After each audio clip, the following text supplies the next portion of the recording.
কল্যাণী এক্সপ্রেসওয়েটা এখন আমাদের বাংলার একটা গর্ব হয়ে দাঁড়িয়েছে। এত সুন্দর এক্সপ্রেসওয়ে বাংলায় খুব কম জায়গা আছে, এটা কল্যাণী এক্সপ্রেসওয়ে হয়েছে। কিন্তু তার দুধারে যে ড্রেনেজের প্রবলেম, সেটা নিয়ে আজকে আমরা মিটিংয়ে বসেছিলাম, যেখানে পিডব্লিউডি ছিল, কেএমডিএ ছিল, আমাদের হাইওয়ে অথরিটি ছিল, ইরিগেশন ছিল, ডিএম নিজে ভার্চুয়ালে ছিলেন, সবাই আমরা ছিলাম।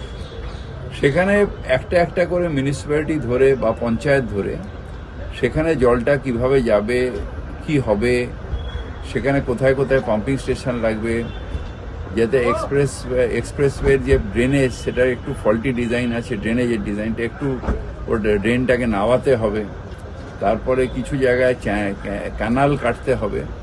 এইগুলো নিয়ে আমরা ডিটেলস আলোচনা করলাম এবং একটা যাতে বেশিরভাগই কাজ যাতে আমরা বর্ষার আগে করতে পারি, তার জন্য আমরা একটা প্রসিডিয়ার অনুযায়ী কাজটা ইমিডিয়েট যাতে হয় সেটা দেখলাম এবং একটা রেজুলেশন নিয়েছি আমরা।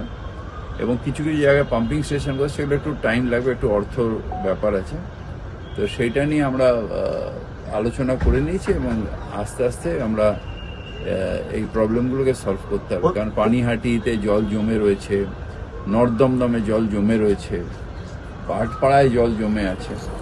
এই জলগুলো কিভাবে বার করতে হবে সেটা নিয়ে আমরা ইমিডিয়েটলি একটা